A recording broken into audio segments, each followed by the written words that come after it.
Guideline পেরিয়ে গিয়েছে, voter mapping এর কাজ প্রায় অর্ধেক অসম্পূর্ণ। 15 অক্টোবরের মধ্যে ভোটার ম্যাপিং সম্পূর্ণ করুন, মৌখিক নির্দেশ ছিল নির্বাচন কমিশনের সূত্রের খবর এমনটাই। মঙ্গলবার পর্যন্ত যে খবর পাওয়া যাচ্ছে, মাত্র 7 জেলায় এই ম্যাপিং এর কাজ সম্পূর্ণ হয়েছে। 3টি জেলার তথ্য কমিশনের ওয়েবসাইটে আপলোড, বাকি জেলাগুলিতে কাজ দ্রুত করার নির্দেশ সিইওর। ভোটার ম্যাপিং অসম্পূর্ণ, 15 তারিখের বৈঠক অনিশ্চিত। অর্কদীপ্ত মুখার্জি আমাদের প্রতিনিধি রয়েছেন আমাদের সঙ্গে। অর্কদীপ্ত, ভোটার ম্যাপিং এর কাজ এগোচ্ছে না, ঠিক কি খবর এই মুহূর্তে?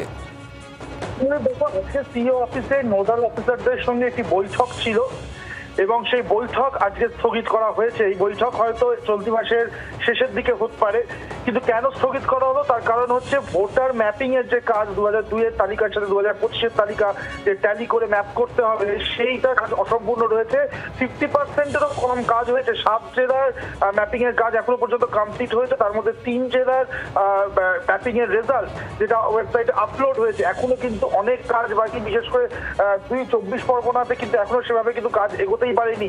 অত্যন্ত ধীর গতিতে কাজ এগোচ্ছে। কেন ধীর গতিতে কাজ এগোচ্ছে এই নিয়ে কিন্তু কমিশনের সন্দিহান এবং তারা চাইছে যতটা দ্রুত সম্ভব এই কাজ এগোতে, এবং সেই জন্যই সিও দপ্তর তরফ থেকেও কিন্তু বেশ কিছু স্টেপ নেওয়া হয়েছে এবং জেলা ম্যাজিস্ট্রেটদের সাথে সমন্বয় রাখার জন্য একজন অতিরিক্ত সিও স্তরের কর্মকর্তাকে নিযুক্ত করার কথাও বলা হয়েছে বলেই কমিশন সূত্রের খবর। খুব দ্রুত যদি এই ম্যাপিং এর কাজ শেষ না হয় তাহলে পরবর্তী যে কাজগুলো থাকবে সেটা করা কিন্তু।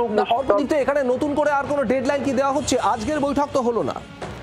না, এখনো পর্যন্ত কোনো ডেডলাইন দেওয়া হয়। দেখো, আজকের বৈঠকটা হলো না নোডাল অফিসারদের সাথে, সেই বৈঠকটা এই মাসের শেষের দিকে হতে পারে, কিন্তু সেটারও কোনো এখনো পর্যন্ত ডেট আমরা জানতে পারিনি কবে হবে, এরকম কোনো ডেট দেওয়া হয়নি। তবে ম্যাপিং এর কাজটা কিন্তু বারবার বলা হয়েছে কমিশনের তরফ থেকে অত্যন্ত দ্রুত শেষ করতে। এখন দেখা কতদিন সময় নেয় সিও দপ্তর এই ম্যাপিং এর কাজ শেষ করতে। একেবারেই ধন্যবাদ অর্কদীপ্ত। বাংলার আওয়াজ, বাঙালির আবেগ, জি 24 ঘন্টা।